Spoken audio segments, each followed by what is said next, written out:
Alrighty, ladies and gentlemen, I am Richard Neal. This is Random Street Theater. And of course, I would like to remind you all that for every 1,000 subscribers I get, I will purchase one of these beaded bracelets from the company 4Ocean. And 4Ocean will, every time I do this, graciously remove a pound of trash from the Big Blue. So we're trying to save the world here. I know that there's a lot of bad things happening in the world now, and we're working on it. You know, it's just I've got my thing, you've got your thing, and if we all get together and do our thing, we can make the world better. So come on, bros and brodettes, let's just get out there and try to make the world a better place together. So comment and like and subscribe and show this to all of your friends and say, hey, help this silly fat man out. Anyway. In this video, I am reviewing, if you cannot see it, Fiend Without a Face, which was released in 1958. Do I have that right? 1958? 1958. This is as opposed to the much more popular Eyes Without a Face, which was released in 1960. So if one influenced the other, the irony is that this influenced that. And this comes from a Weird Tales story entitled The Thought Monster. So yes, this is an old story that was even old in 1958 about an atomic research station and a mad scientist who somehow creates a brain-sucking brain monster. Now, you can see here is the brain-sucking brain monster. And if I move this over, here are more of the brain-sucking brain monsters. What they do is how these creatures brought about by science breed is they suck your brain out and then your brain becomes one of them. Oh, and for most of the movie, they're invisible. Because, you know, when monsters are invisible, they're scarier somehow. That has nothing to do with the fact that that's makes the production value so much easier. But anyway, look. One of the things about this movie is that chick in her towel there. That's, I mean, you don't really see anything. So this is not an 80s horror movie. This is not a 70s horror movie. This is a 50s horror movie.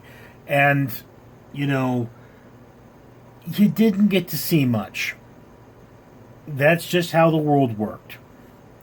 That's the time. And again, this is 1950s was, I believe, the Lucky Few generation.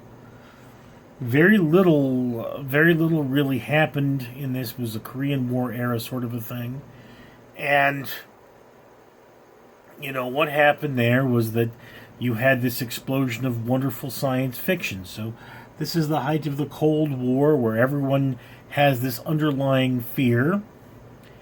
And this is a movie that proves to you should be afraid of radioactivity, because radioactivity is the real monster. Man has created a Frankenstein. And one of the things you see about these particular movies, this is a stuck-in-a-house movie like any other stuck-in-a-house movie. The most famous one being Night of the Living Dead, where in that movie you've got a bunch of people stuck in a house. So getting stuck in a house by the monster and fending it off is a very common thing amongst this era and even into the modern day. That's how we got the Cabin in the Woods horror movie of our modern times. And in fact, if you notice here, you have a brain-eating monster. The zombies from Romero's films don't actually eat brains. They eat the whole person. There's a second set of Living Dead movies done by a different director where the zombies particularly eat brains, and this movie may have influenced them. So, in all reality, The Fiend Without a Face, if you're a horror aficionado and you love science fiction, this ranks as a much watch because it appears to be a very influential film, or at least part of a very influential group of films where humanity found two things to be absolutely incredible. One of them was the human brain, and the other one was the awe-inspiring power of our nuclear technology, which we were only beginning to understand the terrors of. So yes, is this a particularly good movie? Well, again, it's not for everyone.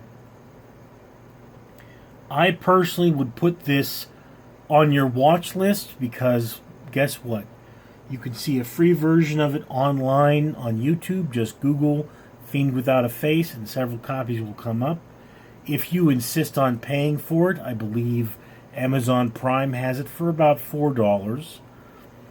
And, I mean, it is a passable sci-fi movie with old-timey stop motion. And, I mean, yes, the brains don't look all that real to me, but, you know, hey, they may look a little more real to you. Your eyes aren't as perfect. If your eyes aren't 2020 or 2010 vision, you're probably going to be able to really fear that monster. Me, well, look, I've met my sister. Nothing is scarier to me than my sister.